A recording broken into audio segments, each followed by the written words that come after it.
3 p.m. news. I am your presenter, Narissa Bostwick. On the local scene, the Buildings, Roads and the General Services Authority, BRAXA, continues renovation work on the ground floor of the building that formerly housed the Inland Revenue Department. The project is valued at EC $656,860.24.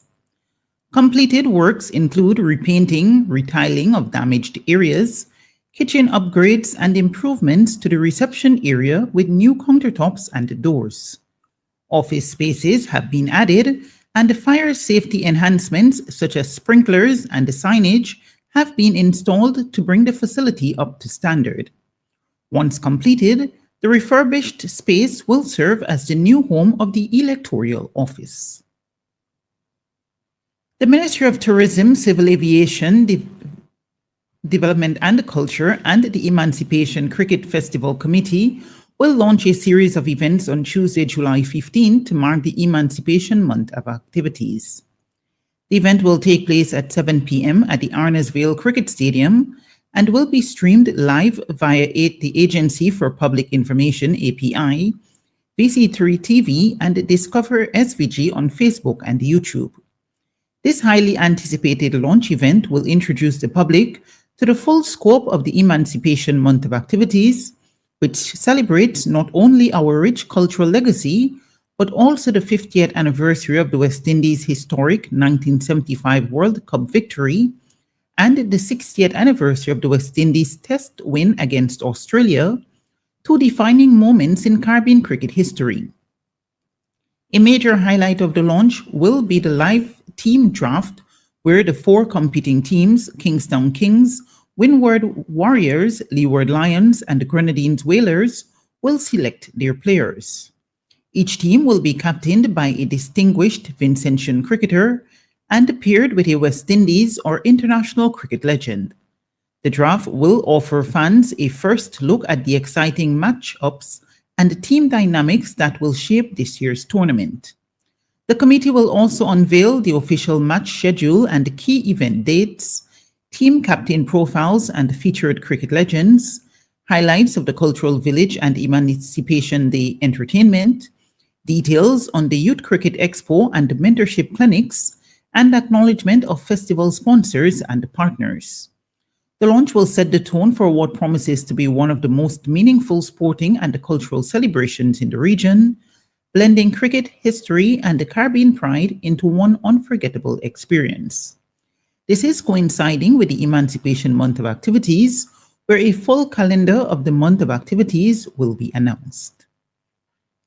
The National Emergency Management Organization, NEMO, will be conducting a series of summer programs and community capacity building activities on 4 Grenadine islands, starting today, July 14th, under the theme, Understand Your Hazards to Reduce Disasters. This initiative is a collaborative effort between NEMO, the Caribbean Disaster Emergency Management Agency, CDEMA, and the European Union under the Building the Resilience of CARIFORUM States to Disaster Risk and Climate Change Impacts BRICS project. The NEMO summer initiatives are expected to boost awareness and knowledge on disaster risk reduction and disaster risk management in the Grenadines. The summer program and the community capacity building activities will conclude on August 8 and will be hosted on each Grenadine island as follows: Canouan, July 14th to 18th, Union Island, July 21st to 25th, Myro, July 28th to 31st, and Bequia, August 4th to 8th. The NEMO summer program will address pertinent topics such as an introduction to the various hazards to which each island is exposed, emergency management concepts and basic emergency management skills and training that enhance preparedness and response at the individual, home, school, and the community level. Alternately, the Community Capacity Building Program seeks to strengthen disaster management frameworks in the Grenadine Islands to prepare for and respond to emergencies through the strengthening of district disaster committees on Myro and Canouan. On to regional news. Antigua and Barbuda's government is investing in modern agricultural equipment to support local farmers and strengthen food security. Officials say the machinery expected to arrive within months will improve productivity, promote sustainable farming, and help farmers meet growing food demands. The move comes amid concerns over supply chains and the need for more efficient farming methods. The initiative is also expected to create jobs and enhance competitiveness in the agricultural sector. According to the Antigua newsroom, farmers have welcomed the support, saying it could significantly improve their operations. 2 Jamaicans have been confirmed dead by Haitian authorities, who said they intercepted a rowboat heavily laden with drugs, resulting in the drowning death of the men, the undisclosed death of another, and the arrest of a Bahamian.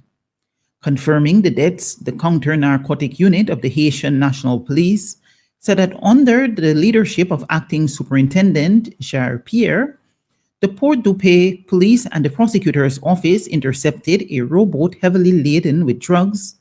The result, 2 Jamaicans drowned, 1 body in the morgue, and a Bahamian in custody. The Haitian authorities added that they seized more than 90 kilos of cocaine from the boat, and they said several other suspicious boats are believed to still be at large. The Haitians described the operations as a first in the history of the Northwest. In the meantime, the Bahamas government said it is awaiting official confirmation regarding the incident, but noted that unconfirmed reports of the killings are that the men, while on a speedboat, were shot at from unknown persons, which resulted in 2 of the males being killed and another hospitalized. And finally on the news at this hour, Nigeria's government has declared Tuesday a public holiday to honor former President Muhammadu Buhari, who died aged 82 in a London clinic on Sunday after battling ill health for years. His successor, President Bola Tinubu, who had initially declared a 7-day national mourning period, has further approved Tuesday as a holiday.